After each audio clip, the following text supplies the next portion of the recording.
평생의 노력이 담긴 사업장을 계약서 한 줄 때문에 하루아침에 잃게 된다면 여러분은 어떠실 것 같나요? 자, 오늘은 방송에서도 상당히 좀 친숙했던 연예인의 트레이너 그 양치승 관장님의 사건이 왜 일어났는지, 그리고 앞으로 우리가 반드시 확인해야 될 점은 무엇인지, 이런 등등을 제가 한번 차분하게 짚어드리겠습니다. 그럼 한번 시작해 볼게요.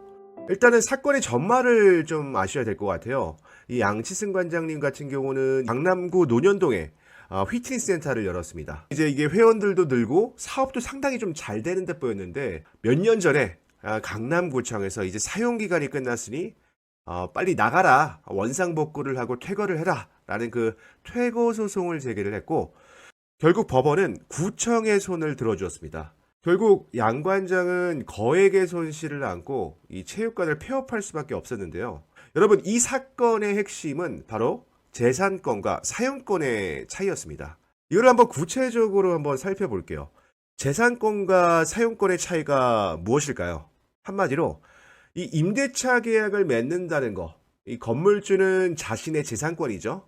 재산권은 곧 소유권에 대한 것을 보장받을 수 있는 거고, 임차인은 안정적으로 영업할 수 있는 이 생존권이자 사용권을 보장받는다는 뜻이에요.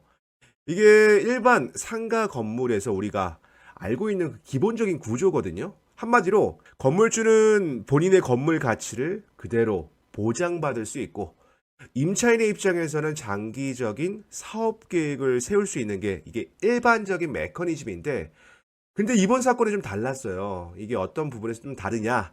바로 민간 투자와 그리고 기부 체납 구조가 적용된 건물이었기 때문입니다. 생소하고 좀 어렵죠? 근데 별거 없어요. 제가 쉽게 한번 설명드려 볼게요.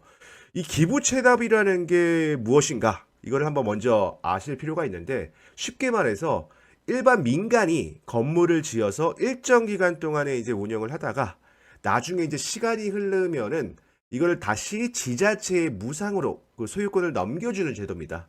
이번 사건의 그 건물이 바로 그런 케이스거든요. 예를 들어갖고 양치승 관장이 들어간 곳은 강남구청이 소유한 부지에 지어진 공영 주차장 건물이었어요. 근데 이게 민간 회사에서 이 주차장 건물을 짓고 일정 기간 동안 그 주차장과 또 일부분의 이제 상가를 운영하면서 이제 수익을 내죠. 근데 일정한 그 기간이 끝나면은 그 건물 전체의 소유권은 강남구청으로 자동으로 이전이 되는 구조예요. 이게 겉으로 보기에는 민간이 소유한 건물처럼 보여도 실제로는 그 운영 기간만 잠시 빌려 쓴 그런 케이스입니다. 즉 이게 애초부터 영구적인 소유권은 존재하지 않았던 겁니다. 그럼 여기서 이제 법적 쟁점을 한번 따져보고서 들어가야 되는데, 문제는 이 사실이 전체적으로 계약 과정에서 제대로 알려지지 않았다는 겁니다. 이 양 관장 같은 경우는 본인의 팬이라고 소개했던 사용권을 가진 제3자와 임대차 계약을 체결을 했거든요. 하지만 여기서 이제 운영 기간이 3년밖에 남지 않았다는 중요한 사실은 이 계약 당시에 제대로 고지가 되지 않았다는 겁니다. 오히려 10년, 20년 충분히 운영할 수 있으니 그냥 믿고 계약하면 된다 라는 그 말만 믿고 수십억 원대의 투자를 해버린 거예요. 결국에는 이 사용 기간이 다 끝났고 강남구청은 법적으로 당연한 권리를 행사한 거고, 법원에서도 이를 모두 인정을 했어요. 이게 그래서 형사상 어떤 사기로 보기는 좀 어렵지만은 중요한 정보를 숨긴 채 계약을 체결했다는 점은 분명히 도덕적 어떤 법적 논란이 될 수 있는 소지는 있습니다. 이 사건에서 좀 안타까운 점은 이 계약이 공인중개사나 혹은 부동산 전문가의 검토 없이 좀 진행됐다는 사실이에요. 직거래로 이제 계약을 한 거죠. 만약에 이번 그 사건에서 조금이라도 전문가와 함께 검토를 했다면은 등기부 등본만 봐도 토지 소유권자가 누구냐? 그럼 이 토지 소유자가 강남구청이라는 사실을 알 수 있었을 텐데, 그게 조금 더 아쉬운 부분이 있고요. 또한 운영권에 대한 종료 시점이라든가 상가 건물 임대차 보호법의 적용의 가능성, 또 퇴거 시에 대한 보상 조항 같은 것을 특약으로 계약서에 좀 반영할 수 있었다면 조금 다르지 않았나라는 좀 아쉬움이 있습니다. 이게 이제 양치승 관장님이 10억 원의 손실을 입은 것도 이러한 연유에서 또 비롯되지 않았을까라는 좀 아쉬움이 들어요. 그래서 이제 이번 사건이 저희 모두한테 주는 교훈은 분명할 것 같아요.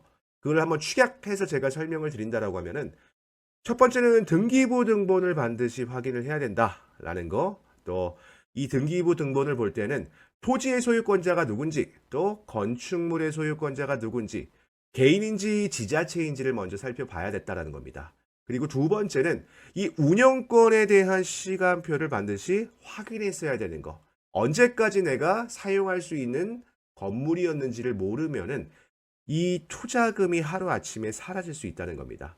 그리고 마지막, 전문가의 도움을 받았어야 되는 거. 부동산 전문가의 검토 없이는 숨겨진 위험을 발견하기 좀 다소 어렵다라는 그 부분입니다. 결론적으로 이 양치승 관장님의 사건은 너무도 안타깝지만은 이 개인의 불운은 아닌 것 같아요. 이 재산권과 사용권의 차이를 정확하게 이해하지 못하면은 누구는 같은 피해자가 될 수 있다는 경고입니다. 이번 사건을 통해 여러분이 계약 구조와 또 권리 분석의 중요성을 꼭 기억하시기를 바랍니다. 오늘 영상이 도움이 되셨다면 구독과 좋아요 부탁드리고요. 다음 이 시간에 또 뵙도록 하겠습니다. 감사합니다.